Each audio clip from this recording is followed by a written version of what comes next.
Hi friends, ಆಹಾರ ಎಷ್ಟು ಮುಖ್ಯವೋ ಅಷ್ಟೇ ಮುಖ್ಯ ತಾಂಬೂಲದ ಸೇವನೆ. ಶುಭ ಸಮಾರಂಭಗಳಲ್ಲಿ ಊಟದ ನಂತರ ತಾಂಬೂಲ ಸೇವನೆ ಇರಲೇಬೇಕು, ಏಕೆಂದರೆ ಜೀರ್ಣಶಕ್ತಿ ಸರಿಯಾಗಿರುತ್ತದೆ. ಕಷಾಯ ರಸ, ಒಗರು, ರುಚಿ ಇರುವ ಅಡಿಕೆ, ವೀಳ್ಯದೆಲೆ, ಸುಣ್ಣದ ಸೇವನೆಯಿಂದ ಆಹಾರ ಜೀರ್ಣವಾಗಿ ದೇಹ ಆಹಾರವನ್ನು ದಕ್ಕಿಸಿಕೊಳ್ಳುತ್ತದೆ. ನಮ್ಮ ಪಾರಂಪರ್ಯದಲ್ಲಿ ಇದರ ಬಳಕೆ ಸಹಜವಾಗೇ ಇದೆ. ನಮ್ಮ ಹಿರಿಯರು ಹೇಳಿದ್ದೆಲ್ಲ ವೈಜ್ಞಾನಿಕವಾಗಿ ಸತ್ಯ. ಅದನ್ನು ಪಾಲಿಸಿದರೆ ನಮಗೆ ಯಾವುದೇ ತೊಂದರೆಗಳಿಲ್ಲ. ತಾಂಬೂಲದಲ್ಲಿರುವ ಎಲ್ಲ ಅಂಶಗಳು ನಮ್ಮ ಆರೋಗ್ಯಕ್ಕೆ ಉತ್ತಮ. ನಾವು ನಮ್ಮ ಹಿರಿಯರು ಹೇಳಿದ ಮಾತನ್ನು ಮೀರಿದ್ದರ ಪರಿಣಾಮ ನಮ್ಮ ಆರೋಗ್ಯ ಇಂದು ಹದಗೆಟ್ಟಿದೆ.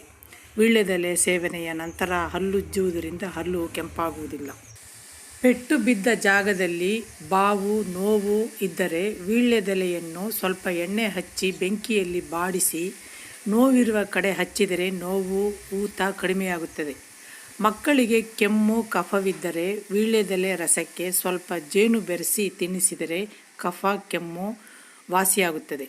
ಹಿರಿಯರಿಗೆ ಮಲಬದ್ಧತೆ ಇದ್ದರೆ ವೀಳ್ಯದೆಲೆಯ ಸೇವನೆಯಿಂದ ವಾಸಿಯಾಗುತ್ತದೆ. ನರದೌರ್ಬಲ್ಯ ನಿವಾರಣೆಯಾಗುತ್ತದೆ. ರೋಗ ನಿರೋಧಕ ಶಕ್ತಿ ಹೆಚ್ಚಾಗುತ್ತದೆ. ದೇಹದಲ್ಲಿ ಸಕ್ಕರೆ ಅಂಶ ಹೆಚ್ಚು ಇರುವವರೂ ಸಹ ಇದನ್ನು ತಿನ್ನಬಹುದು. ವೀಳ್ಯದೆಲೆಗೆ ಬರೀ ಸುಣ್ಣವನ್ನು ಮಾತ್ರ ಹಚ್ಚಿ ತಿನ್ನುವುದು ಇನ್ನೂ ಉತ್ತಮ. ಈ ವಿಡಿಯೋ ಇಷ್ಟವಾದರೆ ಲೈಕ್ ಮಾಡಿ, ಶೇರ್ ಮಾಡಿ, ಸಬ್ಸ್ಕ್ರೈಬ್ ಮಾಡಿ. Thank you.